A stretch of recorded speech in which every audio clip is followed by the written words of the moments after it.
И всем привет! Как я и обещал, я снял видео, для чего нужен костер Free Fire. А перед началом данного видео не забудь подписаться и поставить лайк. Так ты поможешь мне развить мой канал. Ну что ж, а мы начинаем.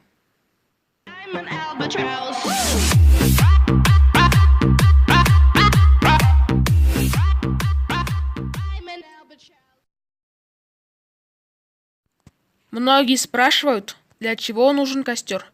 И я отвечу на этот вопрос. Костер – это как бы дополнительный запас для выживания, который восстанавливает 90 хп энергии.